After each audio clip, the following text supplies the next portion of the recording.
Good evening, everyone. Welcome to episode number 16 of the No Punches Pulled podcast with Liam Tully. Currently, Jay's Fight Talk on his way in. How's things, Liam? Yeah, all good, mate. Not too bad. Looking forward to another week. Got some good fights to preview, and Turkey seems to know we like to go on a Tuesday night and dropped a magnificent card late last night, didn't he?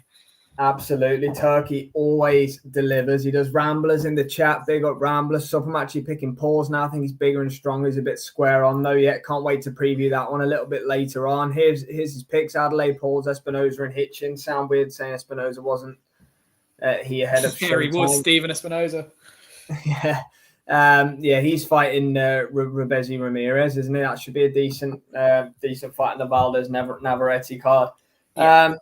Look, we've reviewed the weekend's action already, so no need to do that. We may as well start then because we've got a packed show. We've got 7 unbelievable fights to talk about later on for February the 22nd. The Magnificent 7 is this weekend in London. We'll start on a few of the lower fights before Jay no doubt turns up. Big up DJ Pat. Hope you're well, my friend. Thanks for tuning in. Where do you want to start, Liam? I guess the main fights, if you want to call it, I guess would be obviously the main event, Paul's Bentley, but you got Sol Dakers against Adelaide for the English heavyweight. You got Sam Noakes against Ryan Walsh, it's British and Commonwealth, I think, is it? Lawrence Okoli heavyweight debut. Yeah, look, if you've just mentioned Sol Dakers, I'm going to be completely honest. That does nothing for me. Sol Dakers is a horrendous heavyweight to watch. He's always in very scrappy fights. Even when he wins by stoppages, they're not, nothing for a highlight reel, or he labours to points victories. So I can't say he's a heavyweight that gets my juices flowing. In terms of Adelaide, he's had a long layoff since he got stopped by Fabio Wardley out in Saudi on the very first Turkey cards, and he's finally coming back. I think this is hands made for David Adelaide to sort of banish the demons that he's got from that Fabio Wardley fight and pick up a big stoppage victory. Solomon Dakers does nothing for me. I don't see him really bringing much to this fight. Yeah, look, for me, with Sol Dakers, the issue with him, especially as being a heavyweight, is he's got no punch power. That's the big thing. We spoke about it. Yeah, 3 KOs in 9 wins or something like that. Yeah. But here's Jay's Fight Talk. Good evening, Jay. Yes, boys.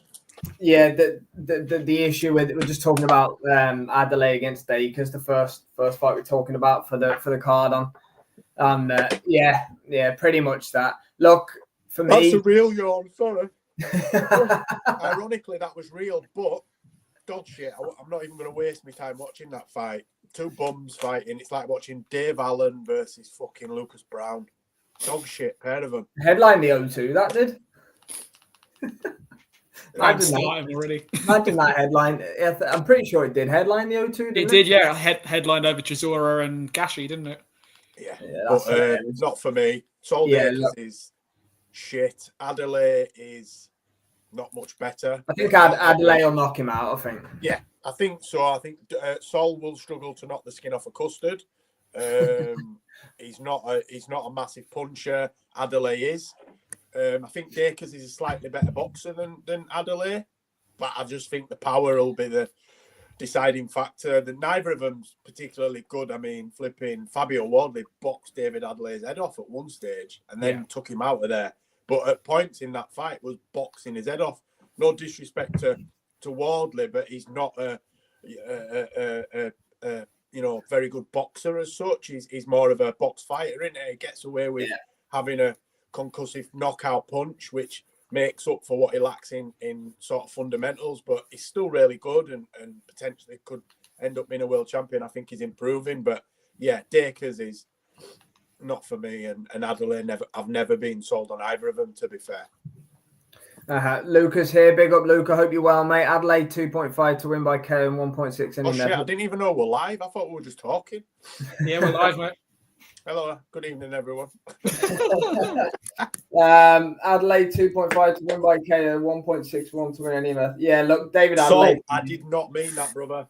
Yeah. Jay's on here dogging all. One of my favourite fighters. He's dogging all the heavyweights on the. There's no reverse lights on mine, mate. They don't know where I live.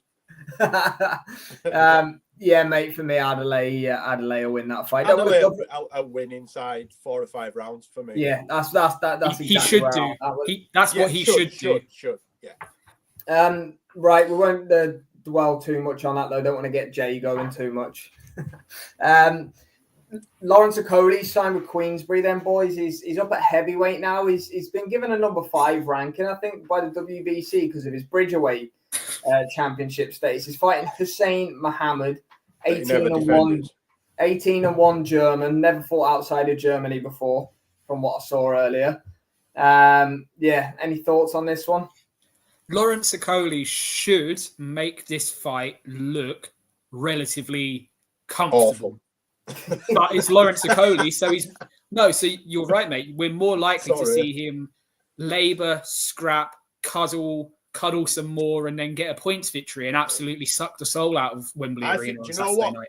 He has all the attributes to be fantastic. Out of all the fighters I've ever watched live, I think it was the Commonwealth strap he won on one across. I think it was Matty Askin or something. He fought. Matty Askin was at Wembley on a Joshua card. Oh, I watched him Manchester, the old MEN or the old it was the Commonwealth in Manchester, mate. Yeah, and he boxed for the Commonwealth, and it was the crowd were booing at one stage, and you don't normally get that in boxing. That's normally in MMA, mostly the UFC.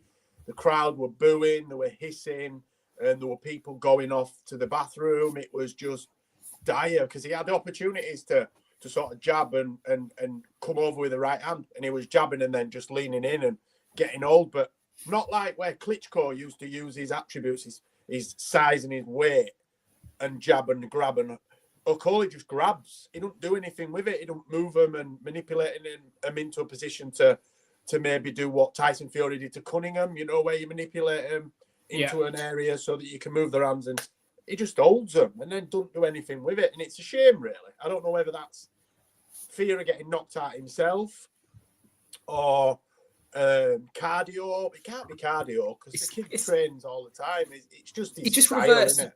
He reverts to type, mate. His type is he likes to throw 2 or 3 punches and then have a cuddle. And it doesn't matter what Shane McGuigan done with him. When the going got tough in fights, he reverted back to type and made them ugly watches. And I really think that could happen on Saturday night. I think this is 3rd or 4th on the card. This could completely suck the whole life out of Wembley. Whoever comes on afterwards is going to have a hard job to pick it. I'd have it as the opener if I was Frank. Yeah, I would, or a floater. It's a weird one because Okoli wins it in 2 or 3 rounds. Well, yeah, that's what you should do to an 18-1 that's never fought in more than a 6 rounder before and never been outside of Germany. If he goes 10 rounds, then we all know what people will be saying. So Lawrence Okoli can't really win on Saturday, regardless of how he performs. You just hope he gets in there and delivers a stoppage performance rather than us sitting there for 10 rounds, talking about when we're going to take the dog out or finding someone else to do. Because you want him to impress now he's coming to heavyweights. He's always said his attributes will suit being a heavyweight best. Not sure I believe it myself, but now's the time to start. I think the problem Lawrence Okoli's got is he never gets enough momentum or maintains enough momentum for people to get hyped on what's coming up. So we've all plenty of time to focus on the negative side of what he does because that's all we can remember. So if he came out on Saturday and chinned this kid in 2 or 3 rounds and then went out again just after Christmas and did something similar, he'd gather some momentum. But what Lawrence Okoli will do is he'll labour to a win probably, or even if he knocks him out, we won't see him again for 4 or 5 months. He'll be posting videos in Dubai, showing off about his restaurant, the sauce and all that. And it's all shit about his branding, and he's letting his best days just fly by. And before you know it, he's 30 odd and he'll get beat by somebody that shouldn't really be fit to lace his boots. He needs fights, does Lawrence Okoli. He needs 4 or 5 fights in the next 12 months. This is the thing, mate. You just hit the nail on the head. He beat Lucas Rosowski within 3 minutes back in May. And we're now, 7th of December, he'll be back in the ring. Like, you want to fight in under 3 minutes. I think your opponent landed 1 jab in that 3 minutes. Well, There should be fighting. There should be momentum. He should be fighting, but there's another issue as well. The fact that he got a number 5 ranking off the back of a belt that he's never defended. It shouldn't be as such because he never defended that belt. Yes, I know he was a cruiserweight world champion, but he lost that a while ago now. That belt's been won and lost several times since he lost it. Yes, he made easy work of the Bridgerweight win, but he never defended it. So, it could have been a one-off, a flash in the pan, a bad night for his opponent. So for me, he shouldn't get a ranking off the back of that. He should come in and start at the bottom run of the ladder, same as everybody else. I agree. Big up, Derek. Thanks for joining us, my friend, on the east coast of the United States. That's the thing. The WBC have given him a ranking of him winning a belt that only they have a division for. No other governing body has a Bridgerweight division. So there's that to it. If you said to me, Sam, the WBO have put him in at number 15, I go, right, okay, he's their former champion at Cruiserweight. I could understand 15 from the WBO, but for the WBC to put him at number 5, tells you everything you need to know. He'll win this and magically he'll be number 1, and then you've got him in a final eliminator or something, which, listen, we all know that the WBC would rank all 3 of us highly enough if the money was right, and not one of us have ever had a professional fight. But I'm pretty sure we could manipulate it with money and probably get a top 10 ranking and be in a world title fight within 6 months. We know that, money talks, bullshit walks. The WBC are the kings of crooked business, unfortunately, allegedly. All the sanctioning bodies will do certain things and make certain choices based on sanctioning fees, but the WBC don't even try to hide it. They just do what they want when they want. I don't think Okoli's got what it takes personally. I hope he proves me wrong, but hopefully we just don't get a snooze fest. I don't believe he's going to win a world. I mean, he could win a belt, an IBO or something like that, but in terms of the current crop of heavyweights, I don't believe he's the best on these shores, let alone worldwide. Unless he fights Charles Pulev for that regular WBA. That's what I'm saying. That's the only I'm not even going to talk about that fight on this. There's too many good fights this week. They could manipulate it very similar to Eubank Jr. so that you are a world champion as such. But he doesn't beat Dubois. He doesn't beat Usyk. He doesn't beat Fury. I don't think he beats Joshua. I don't even think he beats Joyce, Chisora, Parker, Dillian White. On his night, he could catch him and hurt him, but I don't even believe he hits hard enough. Line style's too negative ultimately at the end of the day, and I think he'll get swallowed up at heavyweight. He's not Wilder, is he? And Wilder's got that basketball frame similar to Okoli. I think he's got thicker legs, Okoli, but he's not a Wilder puncher, definitely not. And that was Wilder's trump card when all else was failing him. He always had that to could be right, Derek. Could be right. I think you're right, Derek. I think somebody like Charles Martin could give Okoli a hard night. It's Okoli's frame it's Okoli's frame that worries me. Like you just said, mate, he's not thick set or big at all, so he's got no resistance to punches. And if he, Chris Billam-Smith, regardless of what happened that night, Billam-Smith had him on the canvas 3 times. Billam-Smith isn't known as the biggest puncher in the world as a cruiserweight. He can bang, but he's not known as like a concussive finisher in every single one of his fights. Okoli was down 3 times in that fight. All it's going to take is someone that's got a bit of pop. And Martin Bakole, for example. Oh God. Bakole against Okoli, would be wow. Bakole would finish him. That's the reality. I think Lawrence Okoli's frame goes against him as much as his ability to prove himself as a heavyweight. Yeah, look, it is what it is. I'm not going to spend too much time on that fight because it's not going to be great. Wouldn't mind seeing Charles Martin. Derek says, boys, next one. I believe this will probably be chief support. Sam Noakes is fighting Ryan Walsh. It's a decent enough fight, I think. Walsh obviously coming off the back of that great win. Yeah, it is now. It is now. It wasn't. For me, Jay, the only question in this one though really is Ryan Walsh has never been stopped in his career to date. The only question for me is, does Sam Noakes stop him? And for me, most definitely does. This is simple as that. You think so? Yeah, I think so. Yeah, I'm not sure if he'll be able to catch him clean. That's the issue. He's a 27-year-old versus a 38-year-old. Let's just have it out for what it is. I think Sam Noakes will run through him, hot knife through butter job. Honestly, I really rate Sam Noakes. Yeah, I know you do, but I disagree. I don't believe I've seen anything in Sam Noakes that, other than he's got power, but I think Ryan's a little bit too cute for him to catch him. I think Noakes will probably win, but I'd be very surprised if he runs through him like a hot knife through butter, as you say. I'd be very, very surprised. I'm biased. I know Ryan. I know him and his brothers. My brother used to do camps with them in Tenerife, and I'm probably going with my bias, but a lot have come and a lot have tried to knock him out, and no one's ever knocked him out. He's been in there with some heavy hitters, and he proved a lot of people wrong in his last fight. He was brought in as a named opponent and made it look fairly easy. Definitely. I thought he knocked out Peter McGrail. Look, maybe I'm not giving him enough credit, but I'm more high on Noakes than I am low on Walsh. I get that, and I'm not trying to sort of disagree with you. I'm just, putting my point across. I would be very surprised if Noakes stopped him, but on the flip side, Mr. Contradiction, it could easily happen because Sam Noakes, it's very hard. Mm-hmm. But I think Ryan Walsh is very tricky to catch, bang on the button, and he prides himself on being, unorthodox and slippery. So, interesting fight for me. Very interesting fight. I think for me, having been at Noakes' last fight at York Hall, there's undeniable punching power there, and he has a fantastic punch selection. But there's a massive difference between Gianluca Sigula that night, who was no movement at all. He was sagging against the ropes. He was almost a punch back target, and what Ryan Walsh is going to be. So I'm massively high on Sam Noakes as well, as you are, Sam. But for me, I think it's more impressive if he goes out there and does a 9 rounds to 3, 10 rounds to 2 on the scorecards job, then getting a stoppage. Because Ryan Walsh is tough, rugged, and durable. So for me, a wide points victory is as impressive a statement as becoming the first man to stop him. Switch hitter, moves unorthodox. To beat him on points probably does a lot more for him in terms of standing him instead moving forward. If he just goes through him, it's not good preparation. Ryan Walsh may not be world level now, but I think he's still British/European level, even at 38 years old.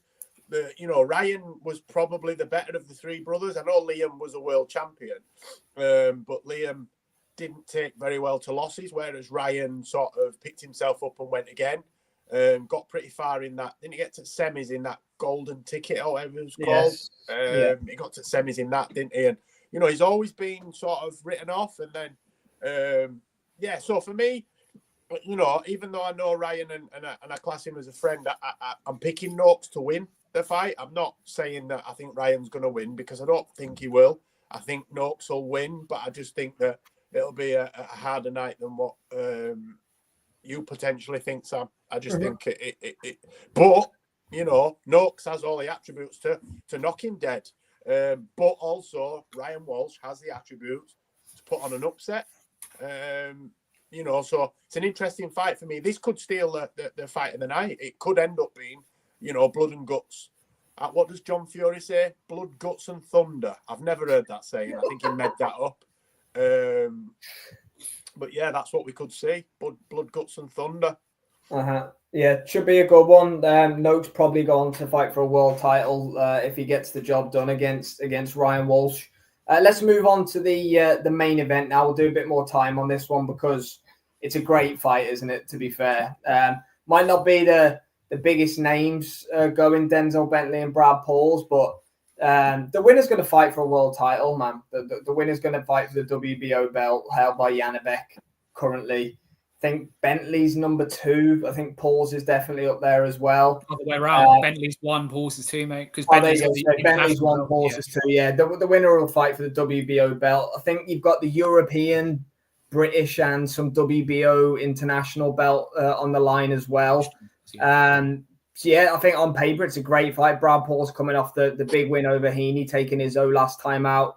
Denzel beat Derek Azazi, didn't he? We did our first ever live watch along for that fight. He caught him with an absolute peach, if you remember. I think it was like a left uppercut or something, left him just unconscious. Denzel can be up and down for me sometimes. Like you look at he fought Janibek, didn't he? He put up a really good performance, and then he fought Nathan Heaney, looked flat as a pancake. For me, the consistency's with Brad Pauls right now. I think the momentum's with Brad Pauls right now. I think Denzel Bentley will be a favourite going into the fight, but the Nuki Bomb, man, I'm looking forward to it because he can bang as well, and so can Denzel. They can both bang. I think it's a really good matchup, boys, on paper.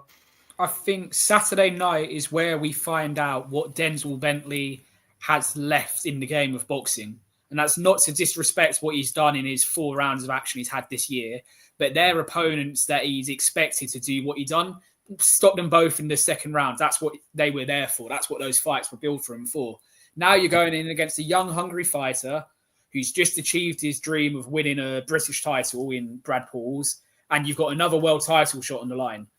If you can't get up for a fight like that, if you deliver another flat performance, then there's questions that need to be asked about what do you actually still want to achieve in the sport of boxing. So a flat Denzel Bentley on Saturday that loses again, similar to Nathan Heaney, it probably reflects that he's on his way out of the game. But a fired up Denzel Bentley that comes forward, that lets his hands go, that looks to be aggressive from the first bell, will make this fight look relatively comfortable for himself. And that is where I'm at in this fight. Brad Pauls has shown what he's about and he's riding the crest of a wave. But Denzel Bentley's done it at a higher level and shown that he can mix it at a world level. That Janabek fight, he was brought in as cannon fodder and actually gave Janabek an incredibly hard night out in Vegas 3 years ago, or whenever that was. So Denzel Bentley, for me, should win this fight quite comfortably. And although Brad Pauls has never been stopped, his one loss was on points to Tyler Denny. The power that he has, if he can tire Brad Pauls out, it would not at all surprise me to see Denzel get a stoppage in the second half of the fight. So if he's on it, and I'm using if a lot here, but if he still has that hunger in him, still wants to achieve becoming a world champion, then Denzel Bentley is going to put on a very special performance on Saturday night. I think when he beat Asazi, I think I'd said, or we were certainly talking about feeling as though Bentley boxed within himself a lot of times, and I always felt that he had a couple more gears to go, and he sort of dragged fights out when he didn't necessarily need to, and then he came out and second round or first round, he just blasted him out of there, didn't it? Second round. So sort of made me eat humble pie as such.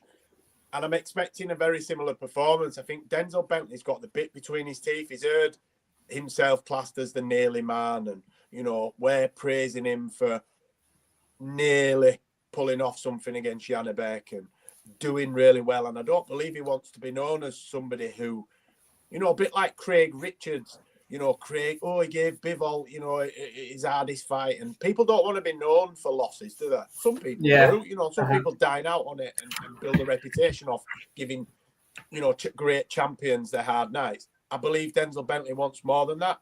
I believe Denzel Bentley wants all the marbles. And I think that Saturday night, we're going to see the difference in levels. I don't believe that Brad Pauls, no disrespect to you, Brad Pauls, right? I don't believe he's ready for an on-fire Denzel Bentley. Yeah, look, I think that's fair. I think that's fair as well. Finson's Boxing's joined us. Thanks very much for tuning in. See Bentley taking Pauls out in spectacular fashion.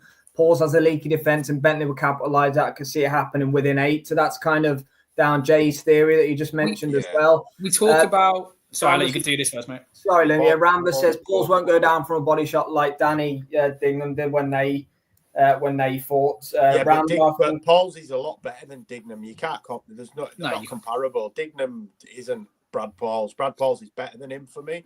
I just think that Denzel Bentley it just beats him in every year. I think he's a better boxer. For me, Bentley's power line.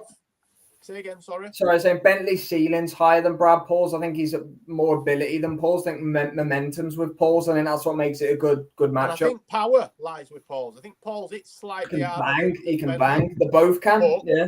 But Bentley, I think, is a better all-round boxer. I think he's got a lot more in his armory than Pauls. Pauls is, again, I'm sounding like I'm dissing him, and I don't mean it like this, but what you see is what you get with Brad Pauls, whereas Bentley can pull something out like he did against Asazi when no one expected that to happen.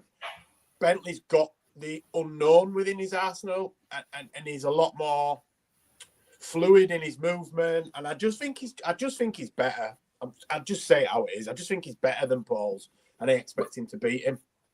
When I think of Denzel Bentley, I go back to the Joe Joyce Sang card at the Copper Box. And he came out, he was for the British title, he's fighting Kieran Smith, a Scottish fella, and he absolutely obliterated him. That name before. In the first round. He absolutely poleaxed him in the first round, left him unconscious. And that was an Troy example. Williamson boxed Kieran Smith. Who's that, sorry?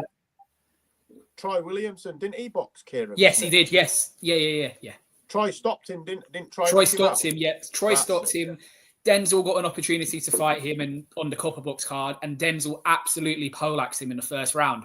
And besides the power, a reason why that sticks with me is sitting directly behind me was Kieran Smith's dad, who went as white as a ghost as he's watching his son there completely Polak's not moving on the floor. So my excitement for that stoppage completely tampered straight away by the fact I've got his dad behind me almost in tears, wondering what's going on with his son. So he has that ability, Denzel Bentley, and that was in the first round of a fight. But we've also seen Denzel later on in fights be able to show that lights. So his power transfers over. His power transfers. Brad Pauls is a fantastic fighter, and I think we don't know where Brad Pauls' ceiling is, do we? Look, he's one of No, he might come out and shock us all and be world class at weekend. Yeah. We could find this, Sorry, I've got to stop the press because Rambler has just hit us with something groundbreaking. Shock horror. Boxer doesn't like getting smacked in the mouth. Come on, Rambler. There's not many. I know what you mean. He does turn away, but maybe that's something to do with neutralizing some of the power, maybe. Because there are some fighters that do that, so they'll take them, but they'll turn with it as well. I know what you mean, but I don't believe it's because I don't think anyone likes getting smacked in the mouth, to be honest. But I do know what you mean. It's an exciting main event because of what it can mean both domestically and on a world level. So Kieran Conway picks up the European title last Saturday on the Birmingham Matchroom cards. I would absolutely not be against seeing either Pauls or Bentley bring British, Commonwealth and European together after this. It's another fantastic fight. I'd have no issues with seeing that fight at the first quarter of next year after this, or move on Janabek. There's nothing to say Janabek isn't going to vacate his title and move up, because we know he's struggling with the weight. We know he wants to move up. There's nothing to say he's not going to decide to do that off the last fight, didn't we? Exactly, yeah. We all thought he'd move up, and he didn't. Well, he should have moved up after he flipping ended up in hospital on the scales, but that's another story. He went on and won the fight. Yeah, definitely. Going to be a great main event for the Magnificent Seven. We're going to move to Puerto Rico after I get through these next couple of comments. Bentley has a much better defense than Pauls. Finson's Boxing says. The only way I see Pauls win is by pressuring Bentley back on the ropes. There's a bit more power, strength, but if Bentley gets in a rhythm, I think that's meant to say it's called riding shots. He says, like, you just keep your head still to get chinned. Yeah, absolutely. Ramda says, no, I think it's more fear, not like Canelo. He's not looking. Yeah, I do know what you mean there. Canelo's special at doing it, though. Canelo's one of a kind. He, the way he, he kind of like takes the power out the shot almost when he's taking him that Golovkin. Oh, is it because Bentley goes?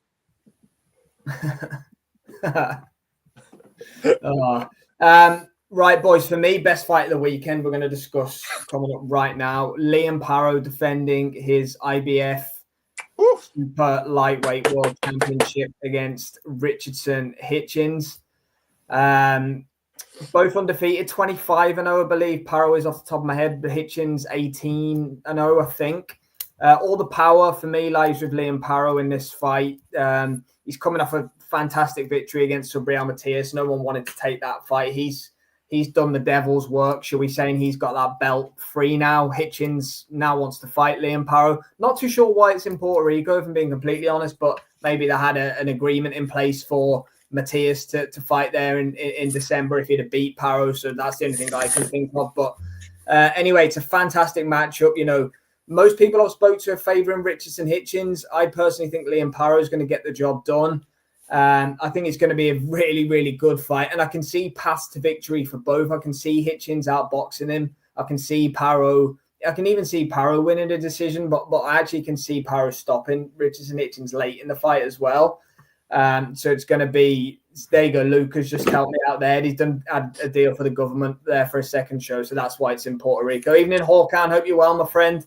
But yeah, get both of your thoughts on the matchup first of all, because I've changed my mind. So when the fight was initially made, Parrow's going to steamroll him, and I've since gone back and I've watched every single fight that's available of both of them. Yeah, agree with that comment. And I've seen something in Hitchens that I'd not seen before, and I just think that if Parrow can't stop him, I think Hitchens can outbox him.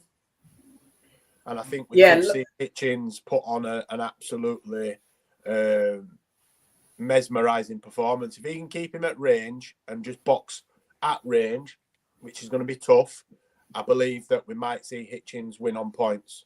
Yeah, look, the comments I've been getting back have been mostly from the US fans who are telling me Hitchens is going to outbox him. Pat said Parrow will KO Hitchens between rounds. There's a little difference between these two. Liam, where are you at with things? Because it's a proper 50-50. I think Hitchens will be favourite. I'd imagine mid rounds. Pat says so 6-7. Mid rounds. I was going to say, you're not allowed. Is it Puerto Rico? He's going to hit him in the corner. Just carry on. Sat down. Yeah, Liam, where are you at with it? Because it's a proper 50-50, this one. Yeah. Mate, I'm high on Liam Parrow. Look, he loves going overseas and beating fighters. He's done it with Montana Love. He's done it with Matisse. He's done it with two fighters that everyone was hailing as the second coming of one of the greatest boxers 140's ever seen, twice in a row. And he's got absolutely no qualms with going back over and doing it again. What leans me towards Liam Parrow is his recent fights. He's more battle-hardened and experienced with longer fights, with fights that are more 50-50, with fights with more jeopardy. We haven't seen... Did Hitchens not just go life and death with that Lemos that Keyshawn just knocked out in 2 rounds? Yeah. Yeah. Richardson Hitchens, whilst he's impressed me, we haven't seen what he's got in him when the going gets tough, when he's got a proper live dog of an opponent in there with him, like he will do with Parrow on Saturday night. And where I'm at the moment is it wouldn't surprise me if Hitchens starts fast. There's maybe 3 or 4 rounds up on the scorecard, but then Parrow comes back and wears him down. I think it will go to points. I don't see there being a finish in the fight, but I think Parrow keeps his belt on the scorecard. Yeah, there you go. That's interesting. Lucas said Parrow's the favourite. Now, I thought Hitchens would be favourite, so that is interesting. Derek's picking Liam Parrow. Finson's boxing says Lemos had him wobbling all over the gaff. Yeah, that's worrying considering how easily Keyshawn... Come out here on my own, aren't I, boys? Think Parrow can stop him. That's where I'm at. Finson's boxing. I think Parrow will stop him late, honestly do. But Jay, most people I spoke to before interacting with people in talking to you two here told me Hitchens is going to win. So, look, it is a proper 50-50. Listen, we can't read too much into the Lemos performance. You know, we get sucked in as boxing fans, and we do. You know, we base a skill set off a singular performance. Recency bias. You know, in my job, for example, I'm in sales and marketing. If I have a crap day or a crap week, it doesn't necessarily make me crap at my job. It just means I had an off day, an off performance. And I believe we've got a lot of recency bias, haven't we? And, you know, we're quick to judge people off one singular performance and forget what got them to the point of being where they're at now. And I think Hitchens did struggle. Styles make fights and all the other cliches, and I just believe that, you know, this is the biggest night of his life, and I think we'll see the best we've ever seen of him. And if we do see the best from what I've seen, if he can pull out you know, some of his better performances and put it all together on the night, then I believe that Parrow is in for a tough night. You know, and I could see Hitchens beating him on points. I'll stick with it. I think Parrow can win on points and stop him. I don't know if Hitchens can stop Parrow. Might be wrong, but Finson says Hitchens is a great fight, just a bit skeptical of his punch resistance. Parrow will test that out on Saturday night. Oh, what he just... Sure. He will test that out because he's no fear at all. Look at what he did to Subriel Matias in the last fight. And again, I know what you mean. The logic. Hitchens didn't look great in his last fight. Parrow looked great in his last fight. So yeah, you know, it doesn't always work like that, Jay. I completely agree with you on that, mate. Luke said American fans stupid to back US boxer against anyone foreign. Yeah, I know what you mean, Luca, but don't want to disrespect any of the US people in the chat because big up everybody. So moving on from that, we've got Emmanuel Navarrete versus Oscar Valdez 2 happening in Phoenix. WBO Super Featherweight Championship on the line. Derek says, now all good. Yeah, good man, Derek. You're a legend. Wouldn't want to disrespect you, brother. Yeah, I'm not that interested in it, to be honest with you. Navarrete and Valdez, the rematch. He lost to Baranchik. Navarrete, didn't he? Moved up to 135 to challenge for the WBO belt. He invoked his status as WBO champions can.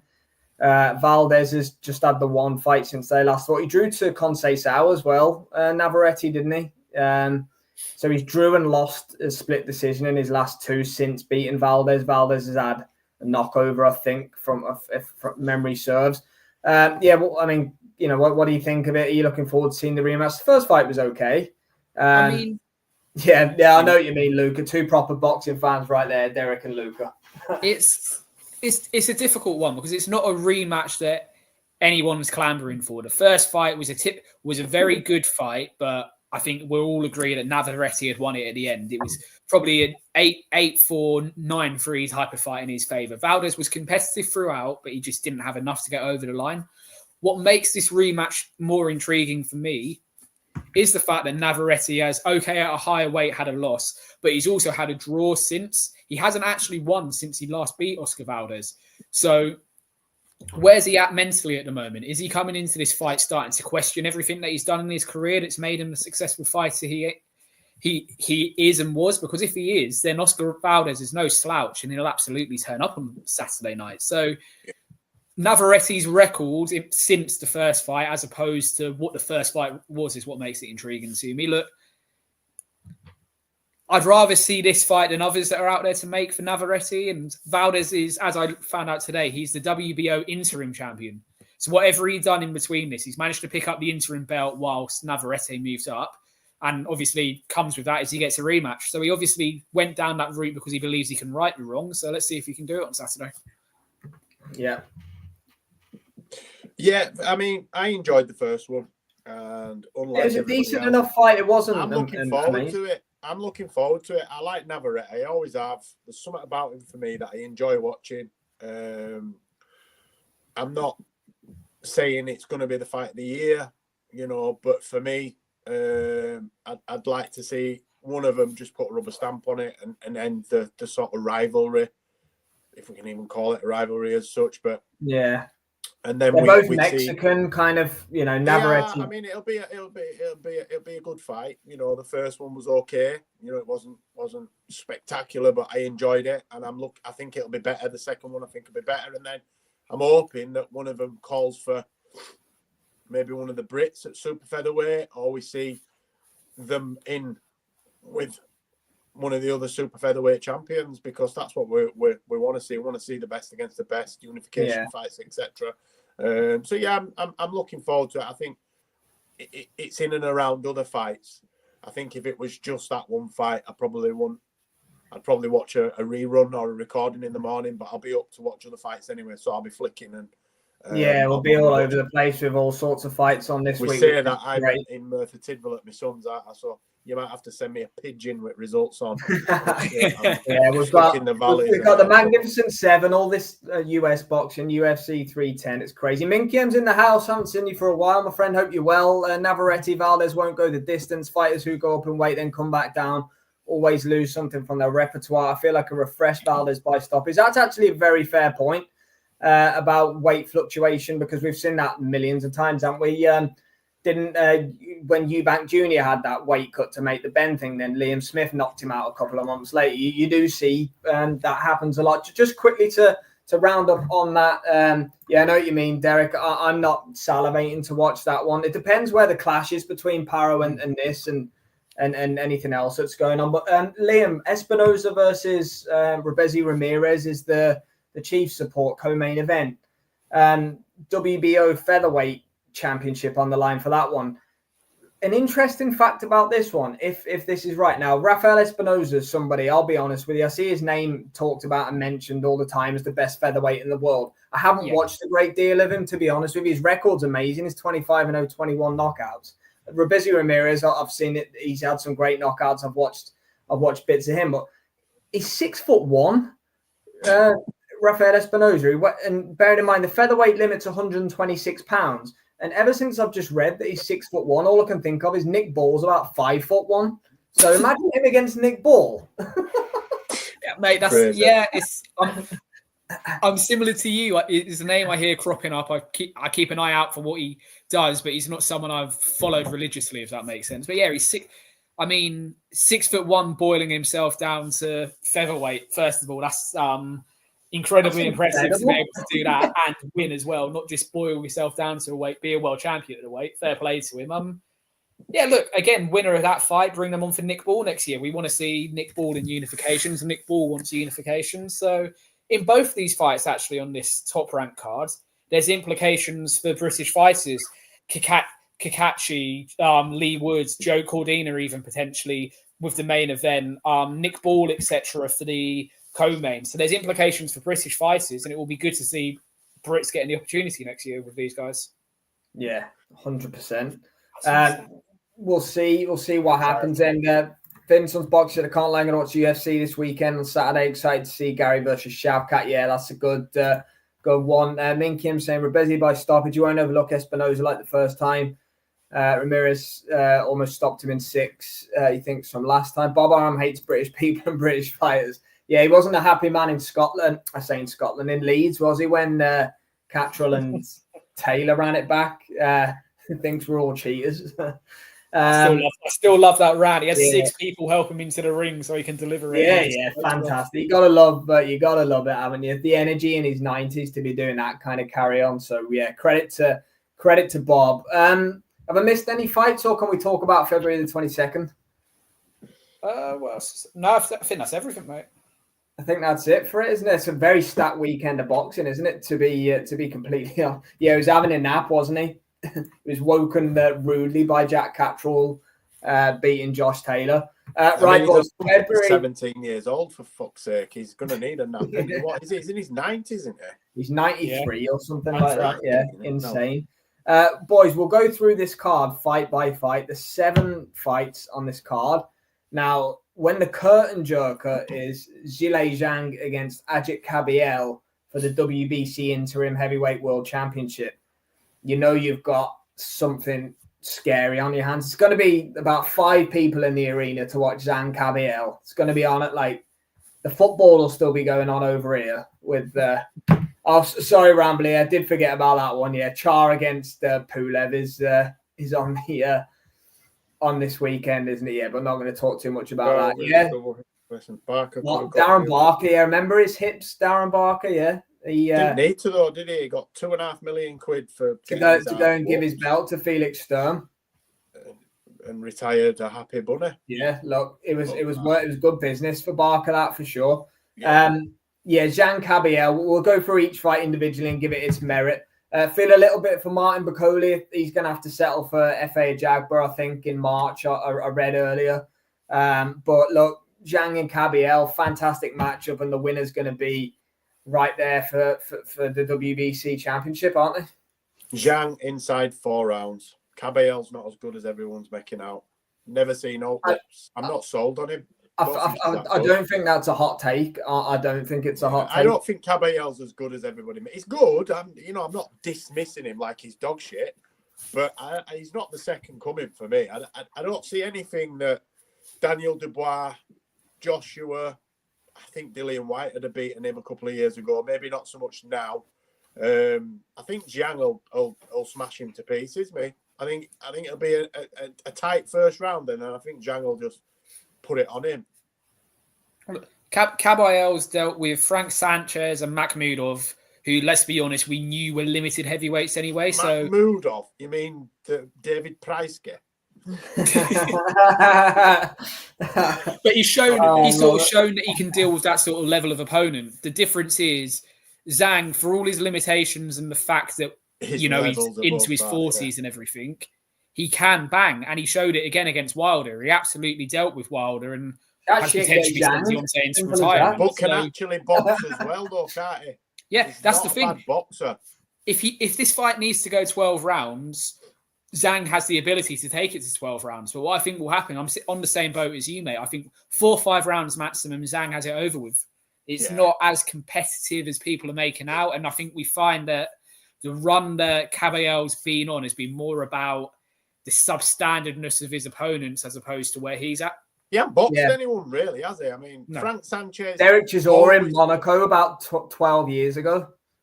And Derek Chisora's got how many losses now? 15, 13, 14, yeah. 15? He's got several, right? Yeah. Derek Chisora will give good rounds to European/world level fighters, right? That's what Derek does. Derek's always done that. Derek has made a career out of being a named opponent, right? His best performance was pushing Vitaly Klitschko.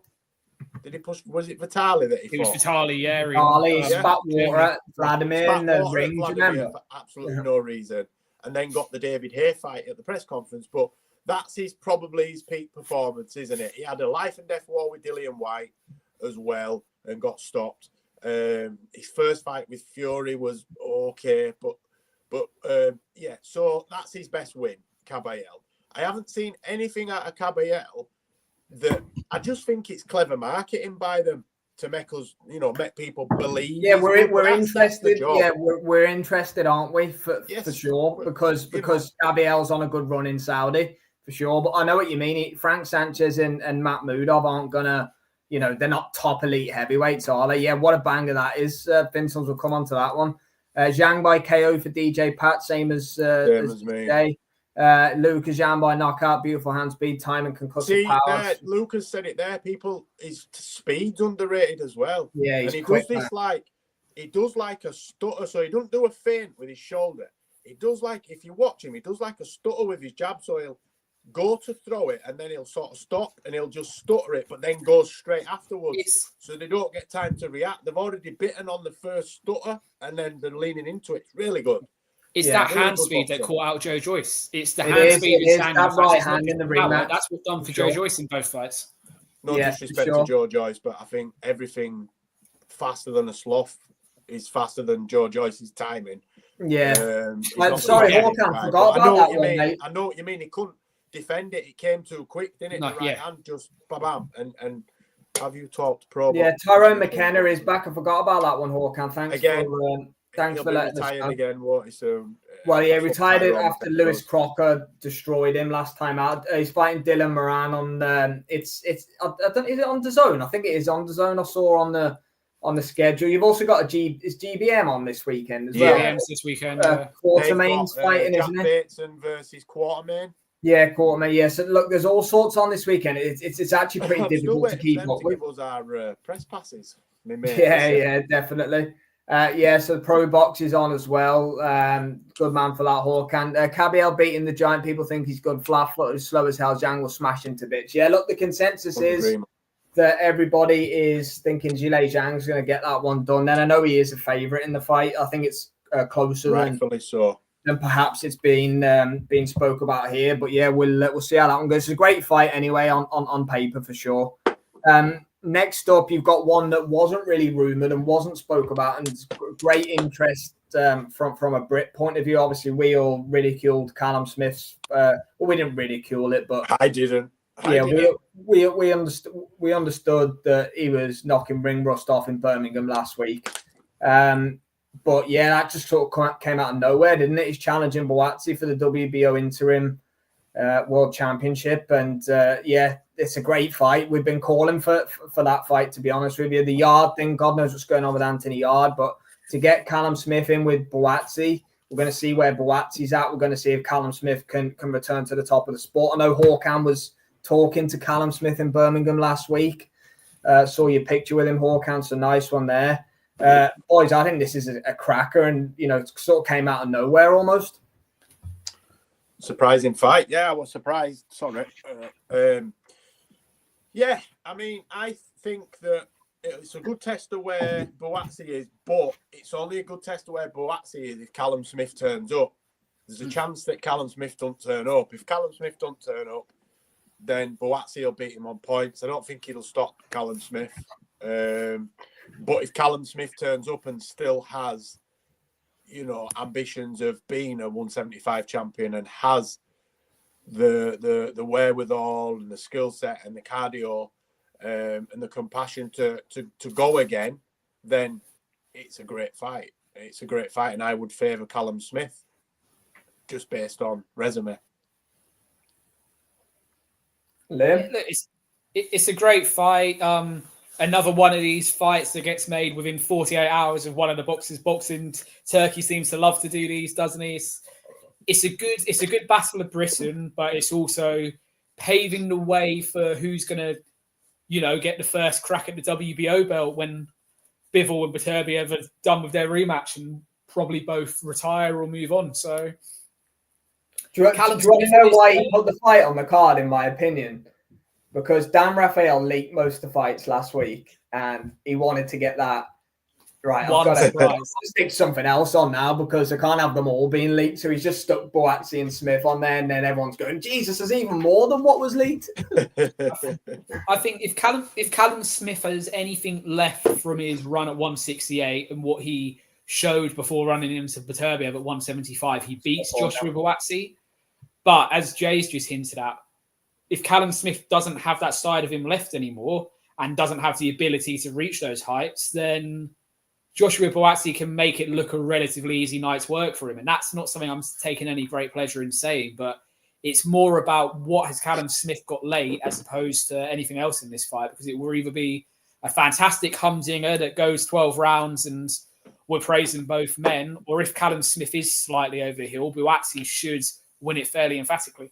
Yeah, look, and Hawkins just saying it is great to meet Mondo. That was brilliant, but also very surprised to see it so soon. And that's the great thing about what Turkey's doing, Hawkan. They can't pass on these opportunities. The fighters, there's too much money at stake for them. We wouldn't normally see that fight made in 48 hours or whatever. But I don't think it were. Yeah, I don't think it were made in 48 hours, Sam. I don't believe that. I believe that's why Callum was rushed onto this card.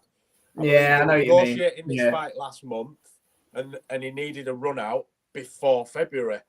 Yeah, that Obviously, does make announced sense it within as well. 48 hours, but I think the fight was made and it came off the back of Callum getting a run out at the weekend. For us, it's been rushed together, and it's great that, you know, they've got the ability to do that now, because, you know, in a bygone era, we wouldn't see these fights to drag it out for 18 months, 2 years, and they'd make it when it was past best. So, you know, hopefully Callum still has something left. I haven't seen anything that, you know, we didn't see much at the weekend, but I haven't heard anything out. I mean, the Smiths are they're not going to come out and say that Callum's past best, but I believe that Callum's done enough in his career to not have to worry about opinions. And I think if he didn't think he had anything left, then he wouldn't be taking the fights. Callum's a multimillionaire, I believe, off the back of what he's done. He's had some massive fights. He's fought Canelo and everything. Yeah, he's loaded. That's what I mean. So Callum's not short of a few quid. So he's boxing for more than money at this point. Obviously, the pay will be very, very good, but I don't believe it'll be as big as payday. So for me, that tells me that Callum Smith firmly believes he can win this fight, firmly believes he can be a world champion, or at least have another crack at world honours. And I'm excited for it. And I believe if Callum Smith turns up, then I believe he beats Boatsy on points. Mm-hmm. Rambler said, "What's Char got left? Not been in a competitive fight since Houston. I've yet. I think Char ever had. Never mind what's he got left. Yeah, I think Pulev might beat him on Saturday. To be fair, miles better than him. Yeah, he is. Boys, the next one is an interesting talking point: Virgil Ortiz versus Israel Madrimov. So mine and everyone else's initial reaction was, well, he ain't going to fight Boachuk, then is he, on December the 21st? There's only 8 weeks between that. And then Eddie Hearn said straight away, no, the idea is that he does that. But, you know, does that mean Boachuk, what if Boachuk knocks him out? Is Boachuk going to fight Ortiz in a rematch then? Or, you know, I guess that's God knows. It has that written all over it. It has Madrimov losing. I'm gonna lump on Madrimov getting beat in December. I am going to lump. She can't hear me because she's got her headphones on, but I am putting our life savings on Madrimov getting stopped in December. I just believe that he's tempting fate. You can't be doing not fights like that. You can't be doing that, because it's not as though he's fighting an absolute animal that will come to win. Even if he gets a bad cut, never mind if he gets beat. If he gets a bad or even if he's in a tough 12-round war. Anything? If he gets a cut, I mean, I've got scar tissue over my eyes, not through boxing, but I've had them both split open.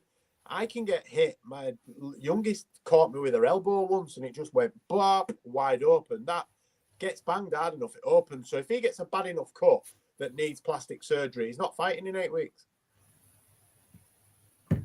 Yeah, it'd have been better off just giving Boachuk, you know, maybe paying Boachuk something to stand down and fight the winner of him versus Ortiz, because it's risky, man. It's very risky, and it's disrespectful to Boachuk for me. And I think that it is put something under. Credit to Madrimov, though. He's about it. He is about it. Liam, what about Boots turning down £8 million for the fight? Boots is Boots, isn't he? There's a rumor that he's turned down Tim Zoo as well in the past for not as much as 8 million, but still for what would have been decent money for him at the time. I don't know what to make of it. I don't know what Boots' plan in his head is, because the Virgil Ortiz fight only happens now at 154. It's all well and good putting out posts on your social media saying that I've never said once I want to vacate my belt. I've never said once I'm moving up. But you know for a fact, when you're calling out Virgil Ortiz, he's not going to drain himself back down to 147. So, oh dear! I saw. Did you see Oscar's? Picks? Oscar's Sorry, I picks don't know what that was. Then I think that was. It's piss poor. It's piss poor because Boots this year has signed with Matchroom, and it was meant to be the revival of his career. But from a commercial point of view, his last performance and now. Well, the Brian Norman mess, his last performance, and now this, he's probably gone down in a lot of people's estimation. Career suicide, mate. Yeah, career suicide. If Jaron Ennis is not careful, bearing in mind let's be real, he laboured to a victory the other week. He laboured to a victory the other week. It didn't look good. Hard work, right? People will get bored of him, right? And as good as he might pertain to be and have looked to have been in previous fights, fans like us, we don't stand for shit like this. You can only make excuses so many times. You know, the terms aren't right, the money's not right, I deserve this, I deserve that, I deserve this. You had it, put on a plate, big fight, biggest payday of your career, and you've turned your back on it. You need to be careful. He may get frozen out completely. Eddie Hearn won't piss around. He's only got a short-term deal with him. Mate, I think he is getting frozen out already. I think he's on his way to being frozen out. How you don't turn... Boots Ennis isn't a Canelo or an Inoue or a type of fighter that can refuse to turn down Turkey money and Turkey opportunities. And if he thinks in his own head he's got the ability to do that already, then his ego's even more overinflated than we think it is. So he's put himself in a real shitty position here. And you say he could get frozen out. I think he's put himself probably 70% of the way to being frozen out by not taking this opportunity. Yeah, I don't agree with Pat. I don't believe that Eddie has bankrolled this and told Ennis to do that. I don't. No, Eddie would have been begging him to take the Riyadh season money. 100%. All day long, Eddie would have been begging him, encouraging him, offering all sorts of incentives to get on the card. He's not stupid. None of the big fights, especially in welterweight at the moment, are going to happen without Saudi, because it's not as sexy as it once was, so it needs that money to make it happen, and Ennis just fucks his chance. Ennis could end up doing fights in the Hulu against people we don't want to see him fight, because to turn this down is as I said, could be career suicide and may come back to haunt him further down the line. Yeah. I know, the last crescendo. It is, definitely. No, I don't believe. I think it means building up to you build up to the crescendo, don't you? Which is the main event, which is the rematch. I do believe it'll be Beterbiev's last fight though as well. He's 40-year-old, for God's sake. There's no way. He won't. I mean, to get 2 losses on the bounce is I'd retire too. Karen trilogy incoming at a leisure centre in Philly. Lucas says, "Love it." There you go. Now we're talking. Right, next up, one that we've known about for a while. I guess Hamza is finally getting his shot at middleweight gold. WBC challenge against Carlos Adames. I think Adames is with PBC, isn't he? Yep. Not sure. PBC representation on the card. Yeah, it's a good fight, man. Hamza will be a decent sized favourite. But Adames should pose him a couple of problems if he's not quite with it. Britain gains and loses a world champion on this card in February, and Hamza Shiraz is going to become a world champion. I think Adames has done everything he can to avoid this fight. And Boots Ennis, we've just talked about running away from the Saudi money. Carlos Adames is running straight towards it, and he's going, well, if I'm going to lose my belt, I want to be well compensated for losing my belt. And for me, Hamza Shiraz's journey, everything he's done in 2024 and his 3 fights has been about getting towards the WBC belt. He's got it now. And he will get an emphatic stoppage victory for me, and Britain will have a new world champion, which will keep the number the same after Dubois loses to Parker in the main event. Woo. Any thoughts on it, Jay? Adames Shiraz? I mean, yeah, it's a fight we wanted to see. We wanted Hamza Sheeraz has been clambering for the world title fight for the past few months. Yeah, it's exactly the fight we wanted to see him in. I think it's an easy fight for him, but I believe he'll make it look fairly easy. I don't mean it's an easy fight as such. That was a slip of the tongue. I just believe that he's got the skill set to make it an easy night's work, and I think this will be his first belt on the road to becoming the unified champion. I firmly believe he will be the unified champion. He's all wrong for him. He's too tall. He's too big. He hits too hard. He's really skillful. I'm looking forward to it. I know, I've spoke about him potentially. He should have lost to Bradley Skeet, but that's a long time ago, and that's when he was still a novice. That could have been the making of him. That one, possibly. So yeah, I expect him to make it look fairly easy. Sorry, and dare I even say he stops Adames later on. Yeah, I think he stops him. I do. I think he's too good, too powerful, too skilled, too young, too fresh. All the rest of it, I think Hamza just gets that one done. Right then, on to Shakur Stevenson versus Floyd Kid Austin Schofield. That's the one that won't happen for me. I don't believe this fight will happen.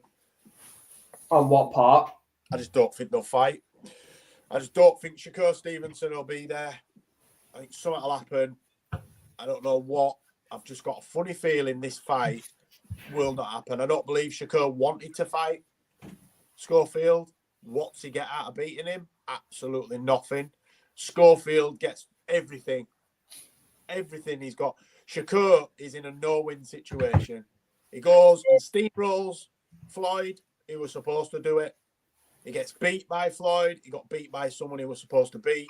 It's all stacked in Floyd's favour. I just think that, I just don't see it happening. I think there'll be an injury, a pull-out somewhere between now and then. Not for fear or a duck. I'm not going to play the duck sounds. I've just got a feeling this fight, out of all the fights I've seen on that card, I don't think this one will happen. I think if it does, Shakur beats him 12-0, 11-1, 10-2, something like that. But yeah, I don't think that fight's going to happen. I've got a funny feeling we won't see those two square off at this point. I'm actually in a similar mindset to Jay here. I think out of all the fights on the card, if one's going to fall off, it'll be Shakur. Look, it's not the fight he wanted. It's not the fight he expected. There's only downside for him. There's no upside to him doing a 12-0 job on the likes of. So underwhelming for him. Yeah, it won't. And I hope I'm proven wrong, and I hope Shakur goes in there and makes a statement in his performance for a change. But yeah, I know we talked earlier about not going off the previous form and what people, not getting sucked in, but Shakur's done it far too often for us not to get drawn into it with him, if that makes sense. I'd be more surprised if he fights than if he doesn't on this card. Yeah, I'm the same. Mm-hmm. Right, then we'll go to the co-main event. Then this one again has been spoke about for a while. I think common sense has prevailed here. I think this was always the fight. I got to give Daniel Dubois his props, to be fair, taking Joseph Parker in a voluntary. I know it's your men to fight the best, and it is what it is. But fair play to him, man. Fighting Joseph Parker straight off the back of Anthony Joshua within 4 or 5 months. Dubois about it, man. He'll fight anybody, anytime, any place. Just send him the contract, and it's going to get signed. Joe Parker's going to be an incredibly tough out for him. I think his style's very difficult for Daniel Dubois. When you look back on it, AJ's style is great for somebody like Daniel Dubois. But when you look at Joseph Parker's elusive style, he's not going to be hanging around in the pocket. He's not going to be stood there. He's not stationary. He's experienced. He could old man Dubois, even though Dubois is experienced himself. It's got all the makings of a Joe Parker decision for me. But again, Dubois on fire, man. It's hard to back against him right now. Yeah, I've always thought that when these two faced off, that Joseph Parker would outpoint him. But the performance that we saw against Anthony Joshua, albeit a totally different kind of opponent, we saw a lot in a very short time from Triple D there. We saw composure under pressure. We saw him keep his wits about him when he got hurt, because he got badly hurt in that 5th round just before he put the stoppage, but still managed to time Joshua with a counter right hand over the top of Joshua. And to be able to do that under pressure, buzzed, he made it look easy. So that Daniel Dubois versus the current Joseph Parker has me in two minds about, I could... It's hard to back against either of them. I could see Dubois stopping Parker, just marauding forward, overpowering him, and just catching him and knocking him out. And I can also see Joseph Parker stopping Dubois late by just outboxing him and getting him tired, chasing him around. I'm going to sit on the fence for now. I'm not going to give a prediction on that. I'm not ready to put all my eggs in one basket at the minute, because I would just be clutching at straws and it would be a guess just for the content. And at the minute, I can't pick a winner yet. It's that close. It is. It's very, very close. Pat's got the Dubois maybe within 6 or 8. 5-round draw. Yeah. How'd you see it, Liam? For me, I favour Parker in the fight. I won't hide about that. I favour Joseph Parker in the fight, but as Jay's just said, everything we've seen from Daniel Dubois now in the last 12 months gives you a feeling that if he can carry on this momentum, if he can carry on exerting his style and dominance and frame, he's using his big frame now. He's not a kid in the ring anymore. He's using his man frame, if that makes sense. If he can do that, then it's going to be another special performance that we're talking about for a long time to come with Daniel Dubois. But Parker... Look, the one killer for Parker is he's not fought since the 1st of June, which was the 5 versus 5 card. He's had an incredibly long layoff now. No, earlier than that, he fought on the Joshua and Ngannou card. So it'll be nearly a year by the time he fights again. He's had an incredibly long layoff, which at this point in his career isn't going to do him any favours against a fighter who's had 2 fights in that time frame. So similar to Jay, I do favour Parker, but a definitive prediction I'll hold off on for now, just until closer to the time. You don't know what's going to happen. We could see the fighters training for the fight and Parker looks overweight like he did similar to the Joyce fight, and you just know it's going to be Dubois night. You never know what's going to happen, but it's a cracking fight. And similar to what you said, Sam, mate, I'm glad common sense has prevailed. The options that were there for Dubois once it became apparent it wasn't going to be the Joshua rematch, which no one wanted to see, Parker was the best option. Okay, Billy Nelson is going to call it should be Martin Bacoli, and others are going to say it should be X, Y, and Z. But the best option for me was always Joseph Parker, former world champion. Nobody can argue with him, can there? No one can argue former world with champion, interim holder of the WBC belt. Yeah, everything was there for the fight to be made, and I'm just glad it's been done. Bit of common sense, which we don't always get in boxing. It makes a change. Absolutely agree with that. Luca's got Parker UD. Hawkan's got Parker on points as well. Rambler's going on about Ustinov still, and Char and Pulev. Fight of the weekend, that one, Rambler. Luca makes a really good point here. Parker very naturally fit. If anyone can cope with the layoff, it's him, but he does look bigger, so perhaps he is punching harder now, Joseph Parker. You don't know. He's not necessarily a one-punch knockout guy normally, but he's a heavyweight. Heavyweights can punch, bar Dakers that we mentioned earlier. But, Joseph Parker isn't the world's lightest punch. Yeah, thanks for tuning in, Derek, as always. Yes, my friend. Derek. Take care. The other side, cheers, mate. Thank you. Yeah, man. Yeah, I'm looking forward to it. I don't know where I'm at either, to be honest with you. If I had to make a prediction right now, I would say Dubois knockout. But again, look, I just don't know. I'll probably change that by the end of the show. But great fight. Main event then. Got to respect them both. We heard there was going to be an interim fight, which was nonsense, and glad common sense prevailed there. I think it makes complete sense from Beterbiev, and I think his team have done the right thing, getting it done in 4 months. The longer the clock goes on, the days, the months tick over. It favours Bivol. Beterbiev's not getting any younger, is he? Let's be completely honest.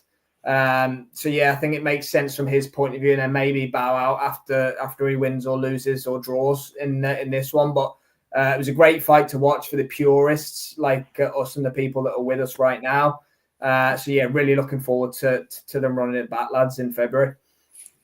Yeah. It's full props, like you just said, mate. We're getting the rematch immediately. 5 months, near enough to the day after the first fight. We're going to see them run it back. And let's be really honest, with the age of both of them, we needed to see it immediately. We couldn't allow it to brew and marinate and allow Father Time to be a factor when we did eventually get to see the rematch. So big props to both guys. Beterbiev isn't going to be happy with how his victory is being spoken about. Bivol isn't going to be happy that he didn't get the nods. There is nothing in that 12 rounds to say that it's going to be anything other than a close, competitive 12 rounds again. And look, as long as we're talking more about the fight than the judges' scorecards at the end of this one, I think we'll be happy, won't we? Because it was unfortunate that one of the scorecards had it as an 8-4 fight, which it wasn't for either fighter, if we're being really honest. It was a 7-5 fight. That's as best as I could give it one way or the other. It was never an 8-4 fight in either man's favour. So hopefully this time we get a more conclusive outcome. And yeah, Beterbiev rides off into the sunset, win, lose or draw. He's only doing this because of the money involved. He doesn't want to go round again against the next crop. And Bivol, I can see Bivol retiring, or he may decide to defend a couple of times. I mean, Bivol is a lot less battle scarred, isn't he, than Beterbiev? He's had a lot less injuries, so he could probably keep himself going. But they may both retire. They may see this both as the pinnacle and both be happy to ride off into the sunset. Yeah, for sure. I'm with DJ Pat, and I thought Bivol won it last time. Bivol wins it this time for me. I don't see any other result. But then again, Beterbiev, you can't, underestimate that man at your peril. He's an absolute beast. Joe Parker's biggest 3.0. Luca said that is. They always lean with a puncher. It's a bit like myself. I always get sucked into picking the puncher in the fights. But yeah, that'll change. I think Luca come fight night. But yeah, best boxing card of since I've been a fan of boxing. It's the best boxing card. There, mate. It's definitely up there. Yeah, I don't want to jinx it too much, and we end up losing a couple of fights off of it. But what's on paper right now to happen is magnificent. It's enough to make the whole boxing world stop. And I know that's a big thing to say, but that is the magnitude of what this card is. But don't want to give it too much of a big sell until we get to fight week, because we know in this game stuff can fall off all the time. So let's just get into the new year, get into February, and then we can really get excited, if that makes sense. Mm-hmm. Some would say the real Magnificent Seven. Tough shit. That name's gone. So no. Oh, I know. We'll have to take what's it called? The crescendo. Last crescendo. Right. Couple more to cover off. Then Turkey said the price point's going to be not as good as that John Edwards card. So yeah, that's true, mate. Yeah. That's a grave with me. I'm never going to forget that card. Yeah, Edwards Asomba, that was one of the it's not quite at that level, Luca, but yeah, we're getting there. We're breaking the barriers down bit by bit. Yeah, Turkey said the price is going to be $19.99. I've just got to get this, lad. Yeah, okay, mate. $19.99 Liam in the UK pay-per-view, and $25.99, I believe I read, in the US, which is fantastic for a price point. Yeah, it's a fantastic price point, but I'm just going to ask a question. Why is the Fury Usyk rematch 25 quid in the UK then? Why? I thought he said he was going to make all pay-per-views back down to being $19.99. $19.99 in the UK, $25 in America. So that was fantastic. He done it for the first Beterbiev Bivol fight, and now the Usyk Fury rematch is back up at 25 quid. So yeah, it's great he's doing it, but stick to your word and be consistent. I'd say because Fury's probably getting 80 million and Usyk's probably getting 90 million or something like that. I'd probably say. Great. But look, don't come out and make such a sweeping statement. One thing you can say about Turkey is a lot of what he said, he's done. He's not then gone back on it. This is one of the few things he has gone back on it. So that is my only criticism, that there is that element to it. That £19.99 is great. That's what the price point should be. But do it consistently for everything. Don't change around depending on what the fight card is. Yeah, I agree with that. Pat's saying about PBC boys are on the wall, saying the next two PBC cards bigger than February Saudi card and will sell less pay-per-view than Tank. Doubt that very much somehow. The Benavidez Morel card's good. Tank on the card, I can't remember fully what's on it. But yeah, it's not that February 22nd card's different gravy. Yes, Luca would pay $1,999 for it rather than $19.99. Yeah, gotta agree with that, Luca. Don't give Turkey ideas, Luca. Keep that one to yourself, mate. Yeah. Many ideas. Yeah, we'll be getting we're getting it from all sorts. I know we did a brief video on it. Oh yeah, it is, Luca. Yeah, not even up for debate. That's kind of my argument with it. I wouldn't mind if those price points were the other way around for the quality of what we're getting, but for Fury Usyk to be more is just a bit. Ugh, come on. Yeah, when you look at the undercard of Fury and Usyk, it's compared to obviously February the 22nd. Now, obviously, Fury and Usyk doesn't really need an undercard, does it? If we're being completely honest, it is solid. McGrail against McCann is decent. And Moses getting a step up, isn't he, against Dempsey McKean? Yeah. What's the other? Is he though? Well, it is stepping up. He fought Yeah, I'm being facetious. Have you seen what happened with the Atoma and Dempsey McKean fight this week? No. The WBA have thrown themselves in it, I think, with their Intercontinental belt, and the narrative is they're going to order the winner of Pulev Char to fight. Well, what you would assume will be Atoma. Atoma versus Pulev. One last payday. That's the narrative. The WBA have thrown themselves into then, it this you know week. what we're going to see then? We're going to see Lawrence Okoli versus Moses Atoma at the Copper Box in front of 300 people or whatever it holds. Yeah, for the probably be WBA on Riyadh season regular. somehow. They'll get it on one of the Riyadh season cards. But yeah, I know we mentioned it briefly last week, but we haven't done it on this show. Chisora is getting his UK farewell against Otto Wallin. Yeah, it is what it is. It meant to be Jarrell Miller, wasn't it? Which would have been a fun build-up. I heard Chisora wants to fight Ngannou in Africa as well, or something after that. I don't know if that's what he wants to do for 50. He wants 50 to be in Africa. Yeah, so I think this is a UK song. Yeah, he won't get Ngannou. Ngannou's not going to waste his time fighting Derek Chisora for peanuts. He will if the money's right, I think. That's what I'm saying. Who's going to put that money up? Who wants to see Chisora versus Ngannou? Yeah. No one. There'll be some wealthy person somewhere in the world that's willing to put up the money for that fight, mate. You know there will be. Ngannou, yeah, but not against Chisora. Chisora's not a big enough name worldwide for me. If you find someone that only doesn't know enough about what they're doing and just wants to throw money at Francis Ngannou, it happens. Then, I do agree with you, mate. I don't think Chisora then if they're throwing stupid money about. I've got African roots. Take me back home to the motherland. I can't fight for shit, but I'll do it. Yeah, I mean, it is what it is. I think Otto Wallin will beat him. I just think he's just a bit fresher than Chisora, but don't be surprised if Chisora sits on his chest and blasts him out of there in 4 or 5 rounds. But, you know, it is what it is, as you said, Sam. It's not something any of us are clambering to see other than it's Chisora, and, you know, we all love him. You can't not, you know, he's exciting outside of the ring, not that exciting inside the ring, but, you know, it is what it is. It is what it is. Yeah, last one then for tonight, boys. Announced today, Adam Azim is fighting Sergey Lipinets. 1st of February, I think the date is. Is it the Copper Box? Yeah, no, Wembley. Wembley. The Ovo Arena. The Ovo Arena, is it? Yeah. Yeah. Guess get both of your thoughts on the matchup first of all. Great step up for him. Yeah, it's good man, matchup. It's a Walker. good test. Yeah, good test. Went to war with Robbie Davis Jr.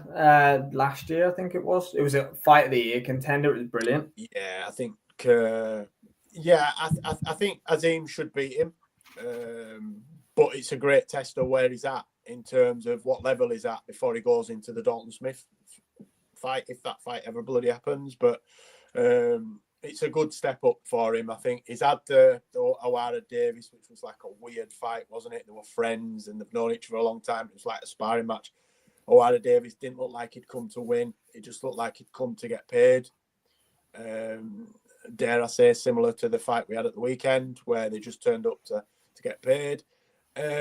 Yeah, I'm excited because if Lipnitz turns up, then it could be tricky. But I just think Azim's got too much for him. He's too young, too fresh, too fast.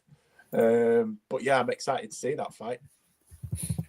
As a next step goes for Adam Azim in terms of, look, his run of winning the European title and what he's done around that, we slagged off because he was getting handpicked lovely opponents who had no business being in a ring with a 21-year-old kid, and he got a nice European title off the back of it. But now you can't help but be impressed with how they're moving him. They've gone from O'Hara Davis to Lipinix to, you would assume the plan is to make the Dalton Smith fight.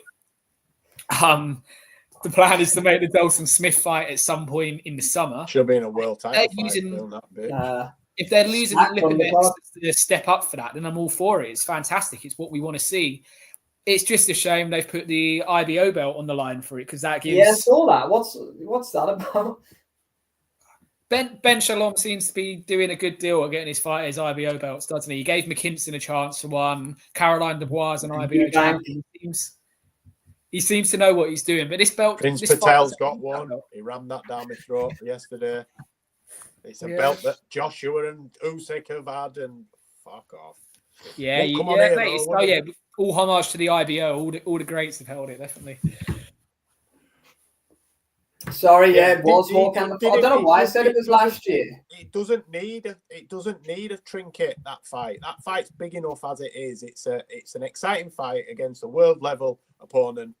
It's a good test of where he is. It doesn't need an IBO attaching to it. You're not giving any credence to the fight by sticking that on it, because real boxing fans know that is not a recognised world title. It is it's like in between a European and a world belt, isn't it? They're trying, but they've been trying for 10 years, and I remember the WBO coming through. I'm actually old enough to remember that, and we talked about it similar then, but eventually it got through. The IBO's never going to get through. There's too many as it is with the 4 that we've got. There's no room for another one. And unfortunately, the IBO will never be taken seriously. But like the WBF. The WBF's been around for 30 years. It's not a recognised world title. It depending on who you speak to. But for me, it's not. It's not needed. It's not needed. This fight has enough value without throwing a trinket on it. And that's what they've done. They've chucked a trinket at it probably to get away to make it a 12-rounder, if that makes sense. The only way this was going to be a 12-rounder probably was by chucking a trinket on it, but there's better ways to do it. Look, it's a fantastic fight. If Lipinec shows up, then Adam Azim is in for a hell of a night. But equally, Adam Azim could be about to show exactly what level and trajectory he's on. So it's a win-win by Boxer. It's a very good move by Shalom. And yeah, let's see what happens. I mean, the big thing is the undercard. There's still Boxer fighters that aren't getting out next weekend, that aren't getting out on the January cards. Yeah. It's been announced as well. So there's enough fighters for them to get out. So hopefully this can be a really good card for them. Yeah, there's two questions I want to ask before we finish up. First of all is, so this is Adam Azim's second fight since facing off with Harlem Eubank in the ring to let's just say swerve the Dalton Smith fight. Any thoughts on that? Harlem Eubank has had a lucky escape. Oh, Azim would have beaten, no doubt about that. I've got even less desire to see that fight after the 8 rounds we endured of Harlem Eubank the other Friday night. That was a tough watch. That was a horrendous watch. So is it a sham that he had a face-off and now he's had 2 fights and still hasn't fought him? Absolutely, yes. Is he doing the entire boxing faithful a favour by not subjecting us to that fight? Also, yes. So it is what it is, mate. It was smoke and mirrors to get out of purse bids that were happening the next day. So I've made peace with it. We're not going to see it. So what? As long as we see the Dalton Smith fight this year, then I'm happy. Yeah, I'm with you. And then I guess that, Luca, I'd agree with you, mate, completely. I think Harlem Eubank does lose to Lipinets and Azim. And a long list of others. Harlem Eubank is nothing other than a Eubank. He's not. It was just. Definitely. It was just in jest. My comment about the face-off. Do we see Adam Azim versus Dalton Smith in 2025? Yeah. Yes. Summer. Yeah. Do you think? Yeah. Summer. Do you think it'll take Riyadh season? No, I think we'll see a summer showdown in Sheffield or London. I think they'll make Dalton travel. Depends who promotes it, doesn't it? Depends. Yeah, if they're not letting Azim's boxers like golden boy.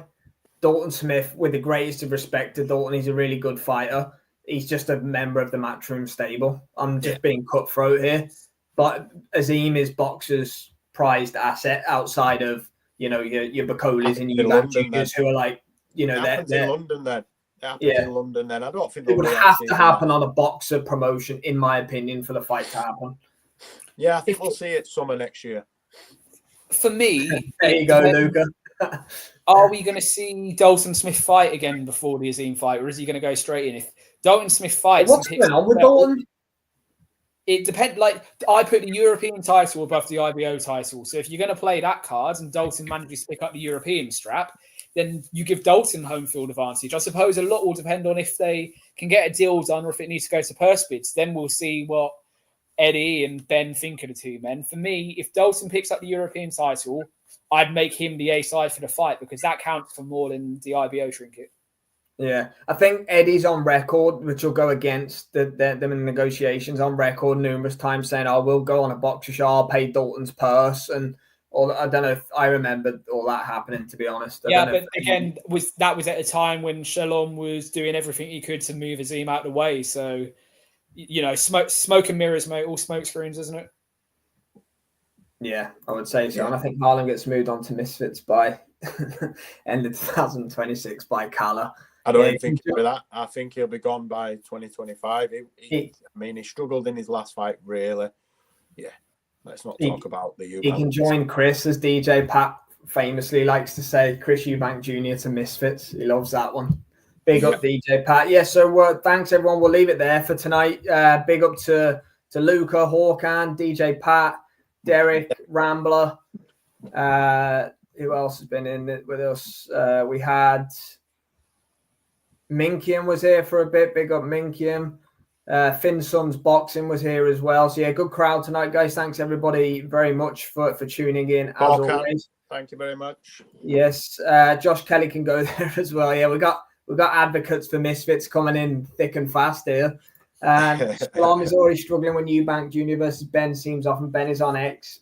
and yes, so true. Yeah, I did see that the negotiations look like they're failing for Chris Eubank Jr. and Conor Ben earlier. I saw that apparently Eubank's asking for too much money or something, and then I don't know what to believe. I'm done with it. I don't care about it anymore. Either fight or don't fight. Like it's just a fight that didn't get my juices flowing too much 2 years ago. It does even less now. Just let Ben go on to fight Barrios. Let Eubank walk around in nightclubs with his IBO belts. I'm Eubank. I'm trying to fight Lara and win a legitimate world title. Something that he is. Mate, you know that's going to be a Sky Box Office pay-per-view from Manchester in May or June next year. 100%. There we go. There's Pat and Eubank and the Misfits. Knew we'd get him at some point. Have you got money in the shares of that happening? Push it every single week. He absolutely loves the idea of Eubank and Misfits. Yeah, that'll do it there for this evening. Thanks to Jane Liam as always for giving up the time to do this. We'll be back tomorrow. We do the prediction shows, the short shows.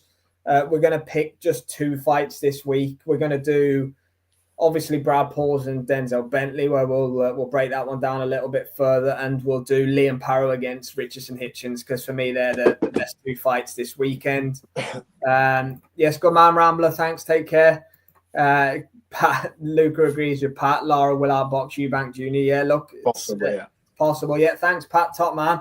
Yeah, we'll be back tomorrow then for the short prediction shows. We'll probably take Thursday, maybe even Friday off, but we'll be here for a busy Saturday, obviously on the live watch along front. We've got obviously UFC content coming out as well. If anyone else has any interest in that, we'll maybe look at Shavkat and Ian Gary or something like that. That's a good fight, but we'll stick to the boxing for now.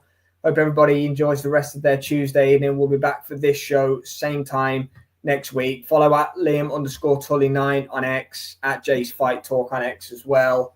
And yeah, I think that's it for this week, boys. Thank you very much. Take care, everyone. See you next time.